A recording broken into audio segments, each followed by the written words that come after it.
Mr. Worldwide.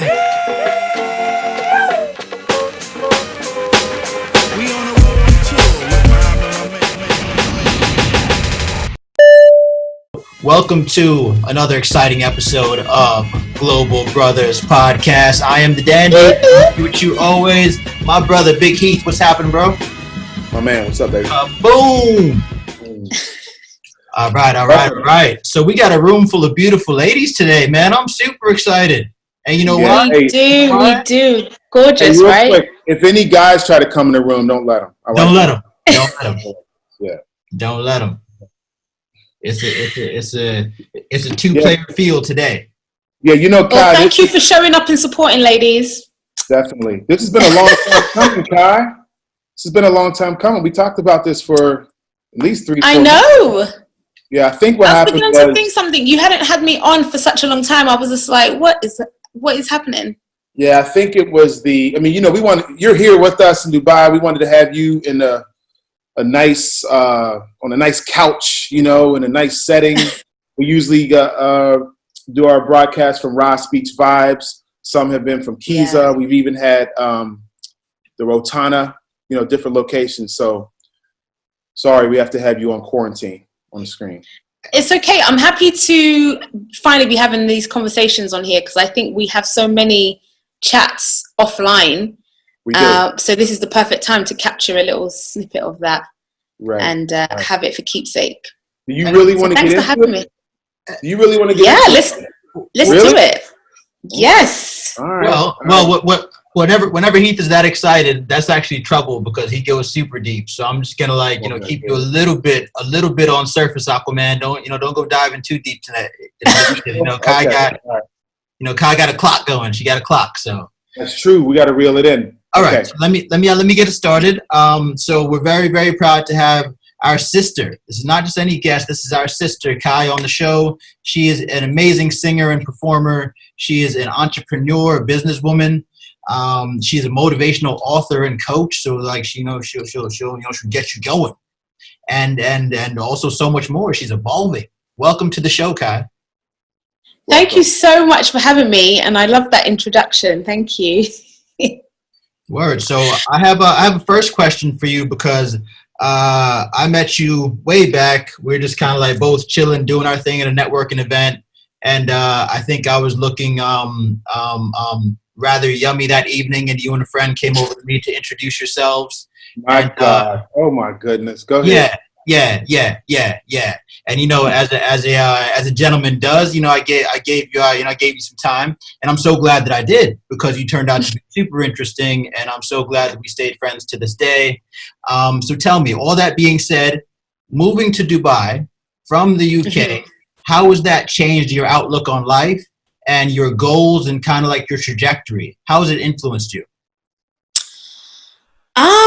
Wow, that's a great question. I think Dubai is such a diverse place, and coming from London, I already thought I came from a diverse city. So coming out here, I've got friends from all walks of life in the UK, and I'm in touch with a lot of them from like university or high school.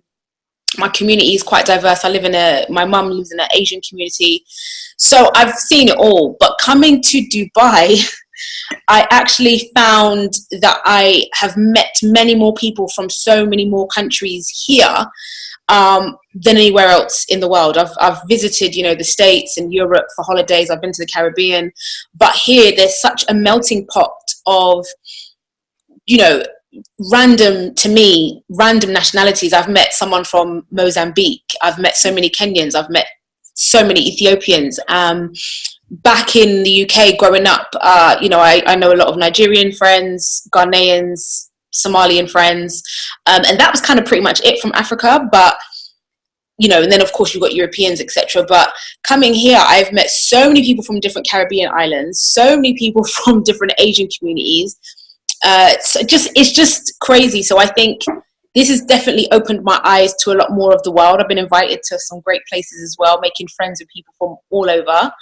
And I just think Dubai is very fast. Again, coming from London, I thought London was a very fast city, but Dubai is faster, and there's so many people, changing and connecting to go other places, whether it's business or family. people who have lived abroad and then moved here, or vice versa. They lived here and then they have to move, you know, to somewhere completely different.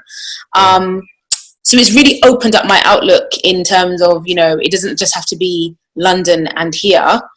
I can definitely see myself potentially living in another city after here that isn't the UK and isn't the Middle East, but I don't know, maybe somewhere else. Global sister. You're gonna keep yeah. Nice.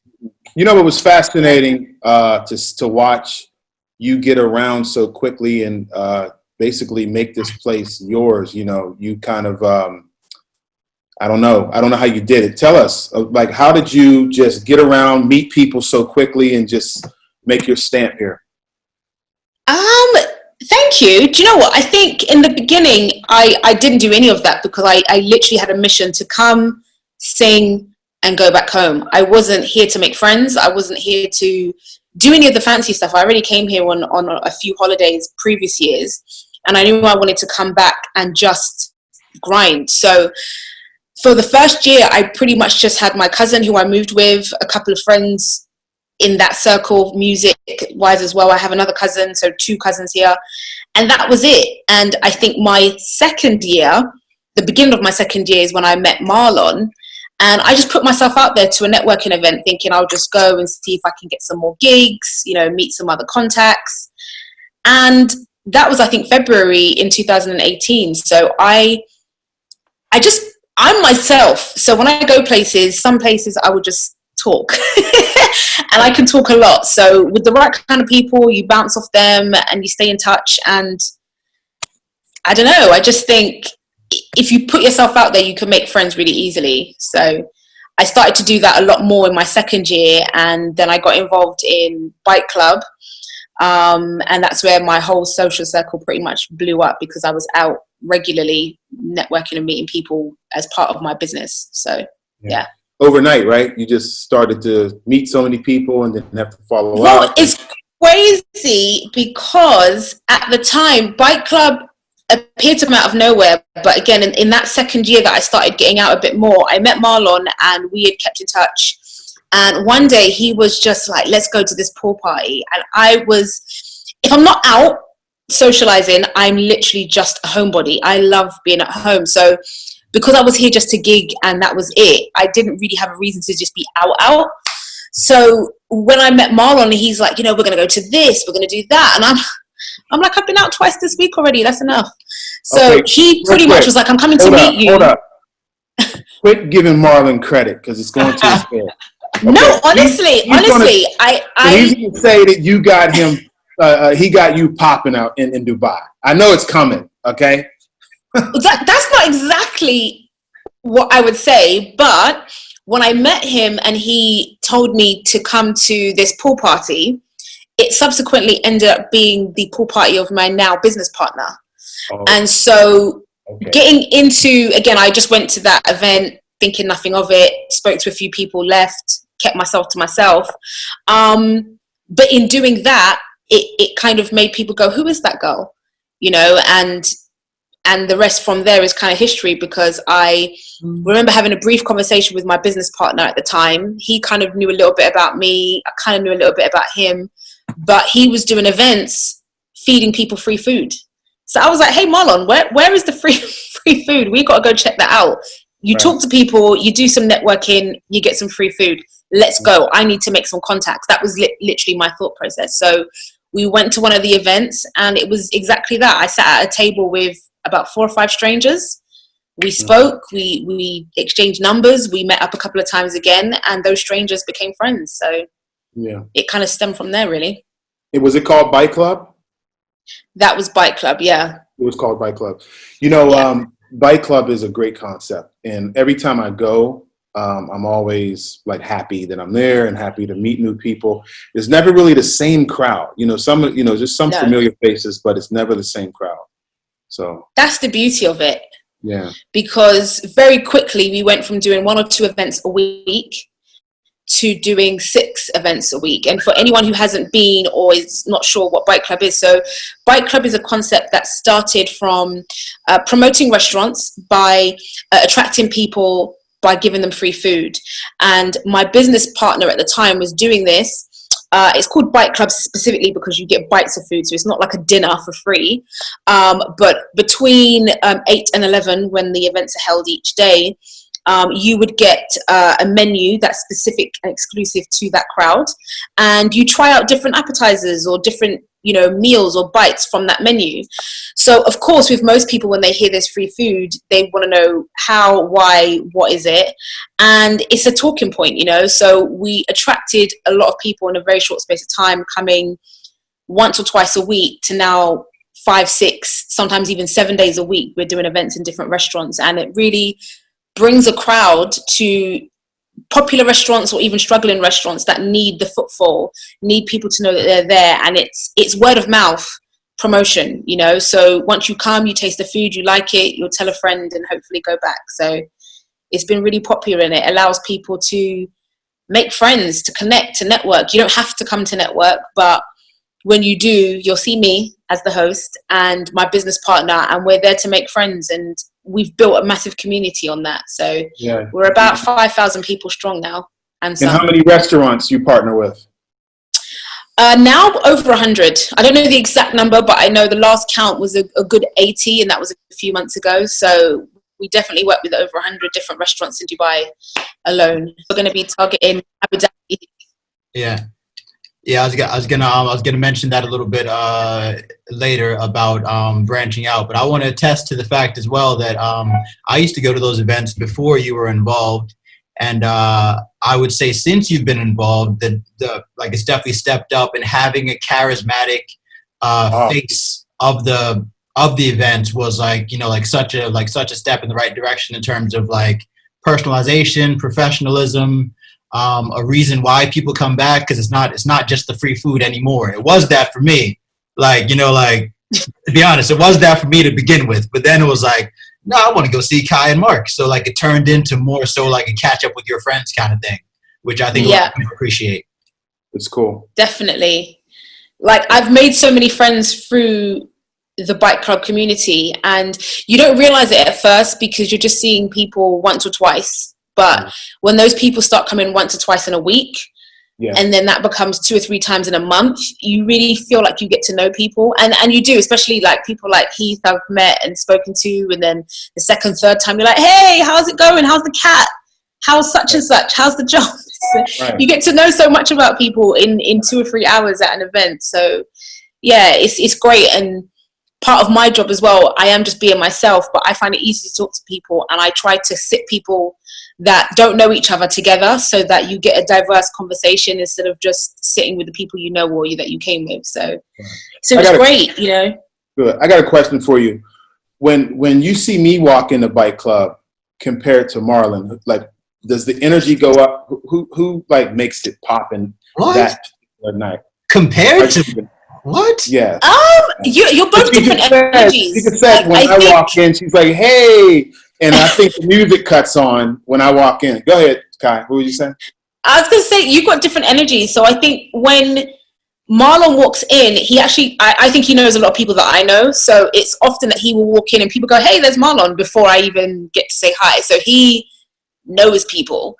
I think you're a little bit more introvert, I think. So when you come in, I tend to think, okay, where can I sit you that you'll probably want or get intellectual conversation. I think you're more of a listener than a talker, if I'm honest. So I need to sit you with people that you'll not be bored with. Why did you want to take an L right there, Heath? I don't know why you asked that question, because that was an L for you. That was an L. It wasn't. That was an L for you. No. All right. So I feel like your hosting really bridges from your personality, whereas if you consider at the Bike Club, a lot of people are so transient. Dubai is a transient place. People come and go. And I feel like people being out, like we're saying, people make quick friends at that kind of event. With a charismatic host like yourself, kind of really getting information out of them. Do you think that meeting people in that kind of setting has led on to your motivational work? That's something I think a little bit newer for you. Yeah. Yes and no. I don't, when I'm at Bike Club and I'm speaking to people, I'm actually just asking everyday questions that I'd probably ask anyone. So, you know, when you ask people questions, what I've actually realized, they tell you a lot actually. And just allowing, this is for any networking setting actually, just allowing people to talk about themselves, A, shows that you're listening, but B, it just gives them the opportunity to just offload, and they give you a lot of information when they do that. So saying, hey, how are you is a very generic question, but when you start generally saying, you know, what is wrong, or how was your actual day, like what happened for you, like, you know, when you kind of get into a bit more of the nitty-gritty, people just talk and they tell you loads of stuff, and that just builds trust and communication. So for me, the motivational stuff more came in, if I look back on my history of friendships, I'm always that person that wants to bring people together, and that's obviously something that works in Bike Club.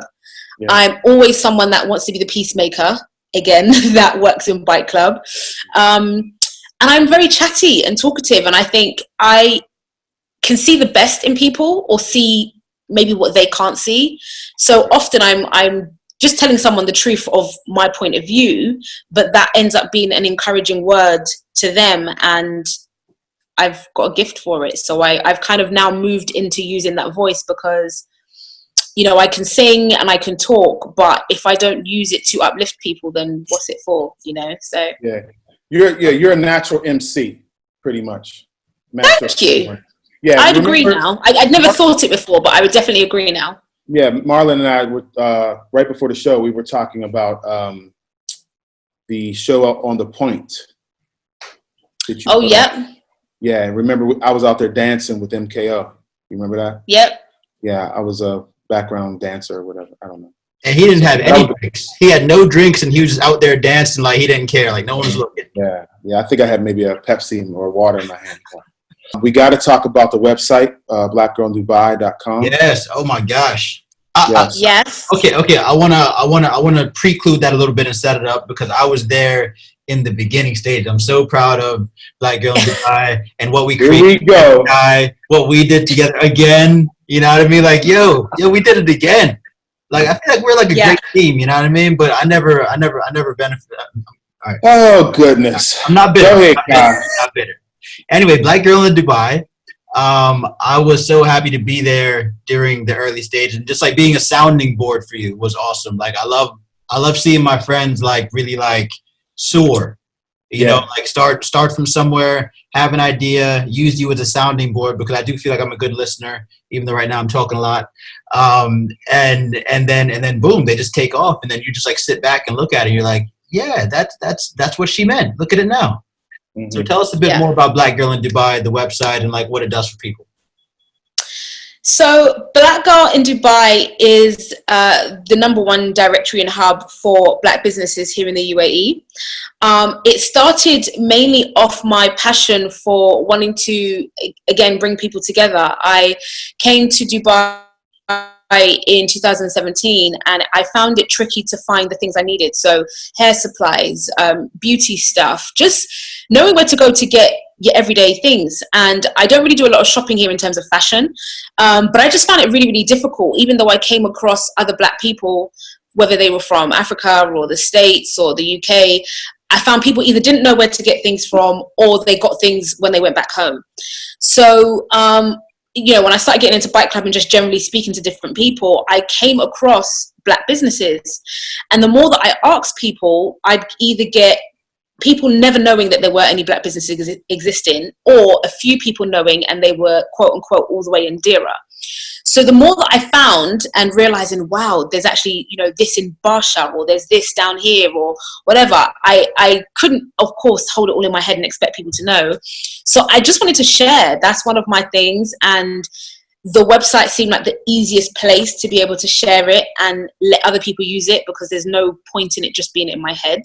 And as much as I would tell people and share and be like, oh, Marlon, you know, Heath, blah, blah, blah, telling my circle was great, but that still, you know, doesn't go very far. So I thought, if I have a website that people can go and check on, not everyone's going to want a hair salon, not everyone's going to want a barbershop, not everyone's going to want fashion, but it would be one place that you could go to as a one-stop shop, and it just has everything on there. So I do want to build it up more. I've got lots of ideas for bringing the community together, and something like what's going on now is fantastic because it's doing that, you know, organically. But at the same time, I've always felt like I just want to bring the community together. I think there's so many of us here and we're all looking for the same things. So that kind of spurred the idea of Black Girl in Dubai. And who is that black girl? Like, do you want it to feel like just like I am every woman? Like, I'm not gonna sing it, but you know what I mean? Kind of like, you know, like you girl, you girl, you girl. Exactly that. People actually think the logo is me, and it's not me. I just wanted a black girl for the logo. And again, often looking for things that I wanted online, I just thought everything looked like an afro, or everything just looked a certain type of way. And obviously black people from all over the world come in many different shapes and sizes, and I just didn't want it to be the same picture, the same narrative all the time. So anyway, that logo ended up being what it is, but it's not me specifically. It's just a representation of, you know, the community. And I want Black Girl in Dubai to be relatable to any black girl. It's not just for the Westerners. I've met some beautiful people from different parts of Africa, and I just see that there's a lot of common threads in all of us, you know. So yeah, I want it to relate to all the black girls. And for our listeners and viewers from you know, globally, would you say that there's a burgeoning community of like Western black people, particularly you know, growing in Dubai and Abu Dhabi? Yeah, for sure. I think because I have the luxury of being at places like Bike Club, I can see a wide array of that. But I think if you're not out often, for example, there are some communities that just stick together. And I know that, for example, cabin crew are always with cabin crew. They're traveling all the time. Teachers tend to stick with teachers. And I think even in you know, nationalities, the Brits know the Brits, the Trinis know the Trinis, the Kenyans know the Kenyans. So Bike Club has a beautiful mix of that, and I have friends from all over, so I do get to see that. But I think sometimes people aren't mixing with other communities and getting to know about each other's cultures and stuff. So I definitely think it's growing and it is coming together, but we just need more of that. Love that. More. So let's get to that book. Oh, there it is.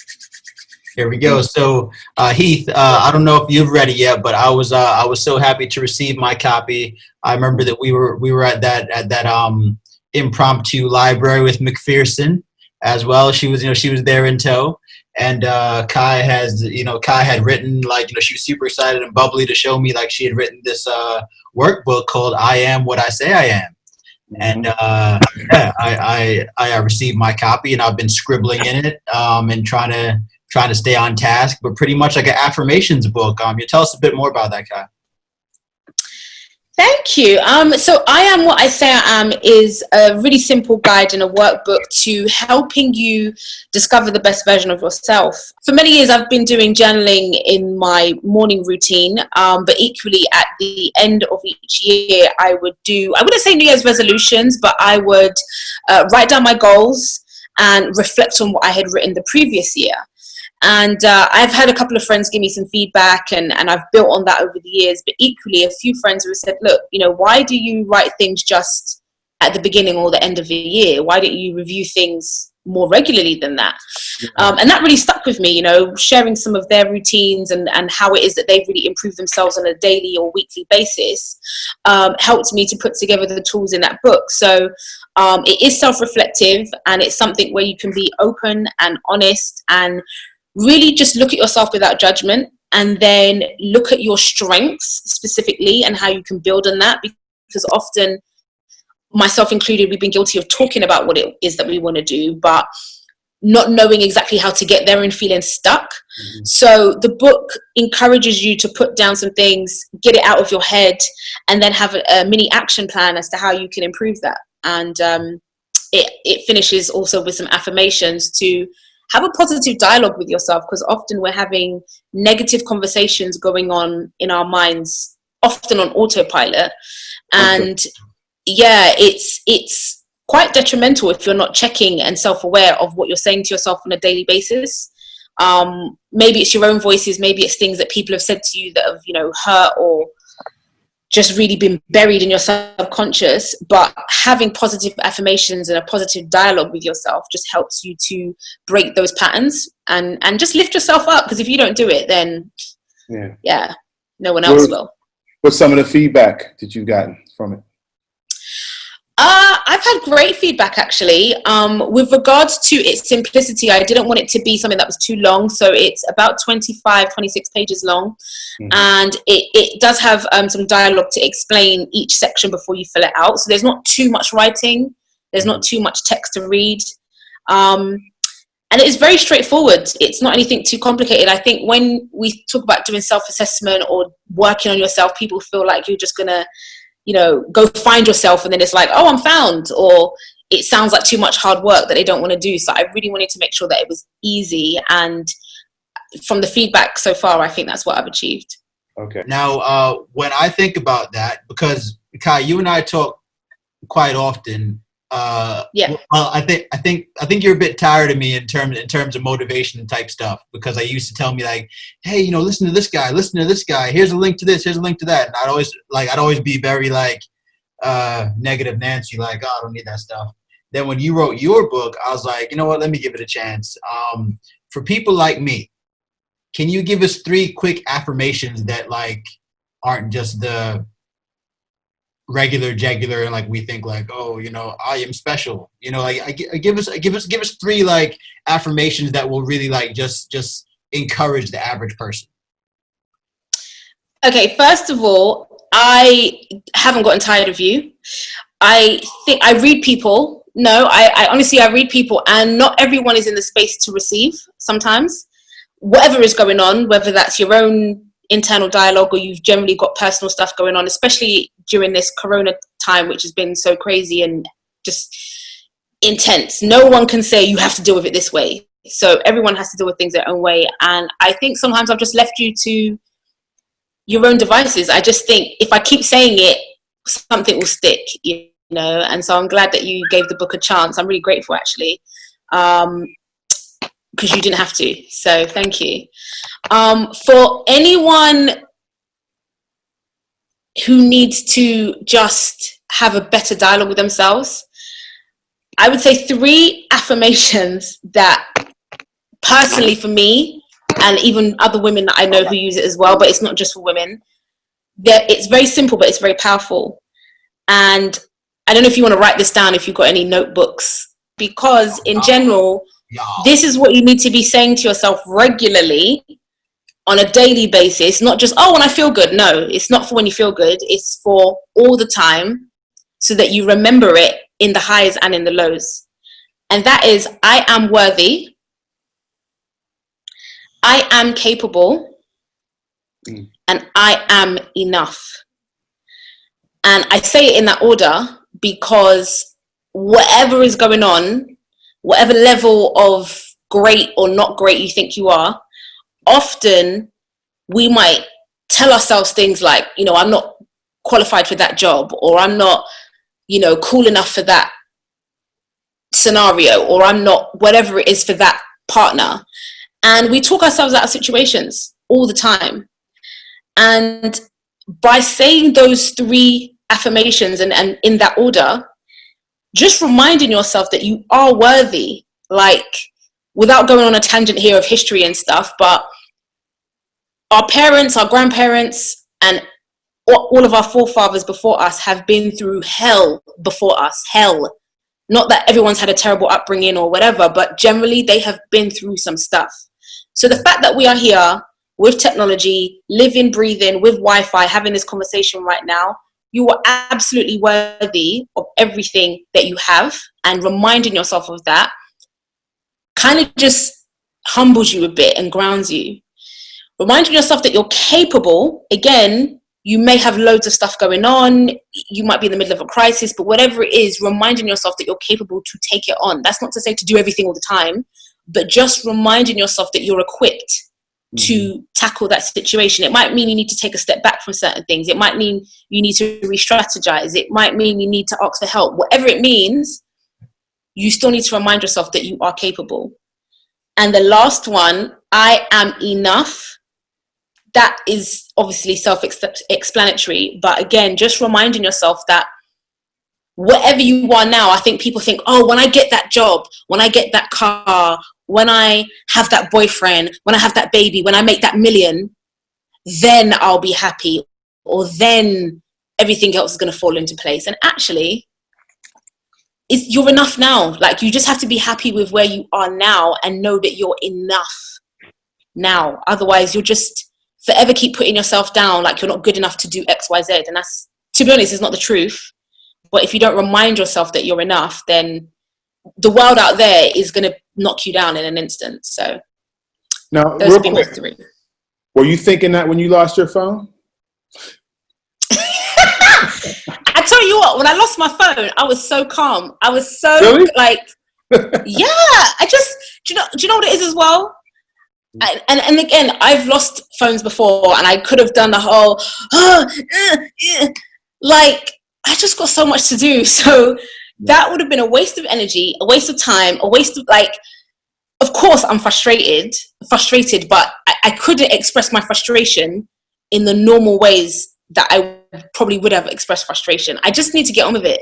Right. Like, I've got a lot to do, and I still have other devices. I still need to come home. I mean, there wasn't any time to just, I just need to get over it and fast and stay in the good sweet spot. Because the more you feel good is the more that stuff comes to you. So I feel an overall theme of evolution. Like that's why I asked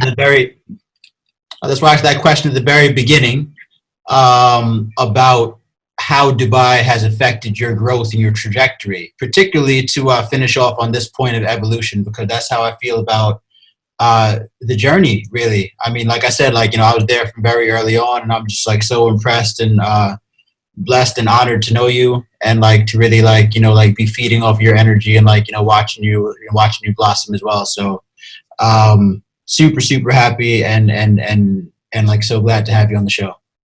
Definitely. Yes. Thank you. And you know what? I can, let's just put it out there. The return of Kai coming soon. Oh, I have her back on. In person, for sure. When we're back open and all giving each other hugs and again, yeah, definitely in person, for sure, 100%. Absolutely. And I just want to say thank you so much for having me on. I love and support everything you guys are doing, and I think we are doing a great job, the few of us, and now there's a wider community that's growing rapidly, and I think I'm always about uplifting our brothers as well. I think there are so many women empowerment groups, but there aren't, as far as I know, loads of men empowerment groups. So I think that you two sticking together, staying, on the grind, sharing ideas, putting things out there, it's amazing. So keep doing it. And I'm glad that I could have been a part of it today. And I definitely would love to come back and talk some more with you guys. Definitely. You've always supported. We appreciate it. And I love our family here. I know you got to go, but I love our family here, from Marsha Fry, William Stenhouse, MK, yes. Miss McPherson, who might have wrote one or two books in her life, One or two books. Just one or two. Right. We're just 1 or 2 or 15. We're trying to. Right. Speaking of that, Kai, let the people know how they can follow up on all your stuff in terms of all your social media, your website, where they can find your book. How can we support Kai? Thank you so much. So I am part of a podcast. Myself and S. McPherson, actually, he's also on this call, and Marcia had started a podcast a few weeks ago. It's called Mind Over Matter Talks, and we talk about mental health in a variety of ways. So we are talking about positivity, affirmations, a wide spectrum, because mental health isn't just one type of thing. So that is on Spotify and all the podcast platforms that you can find. It's called Mind Over Matter Talks. My website specifically is iamsimplykai.com, and there you can find links to all my social media. I am Simply Kai on Twitter, Facebook, and Instagram. And if you'd like to buy a copy of my book, To Work on Yourself, Now is the Perfect Time, you know, corona or no corona, working on yourself is the best gift you can give. So just having a look at your strengths and weaknesses, really being honest, and just starting from wherever you are. It's a really simple guide, and you can get I Am What I Say I Am on Amazon, all the platforms. So amazon.co.uk.com, you'll find it and can get it shipped to you in paperback. If you want the e-version, you can use Kindle or the Kindle app to download and read as well. Thank you so much for taking out the time to be on this call, guys. All right, thanks everybody for tuning in. As we always say at this time, live global and prosper. Peace. Amazing. Thank you. Bye. Check us out on YouTube, Global Brothers Podcast, and please subscribe and share and, continue to support, good content. Thanks, everybody. Mr. Worldwide.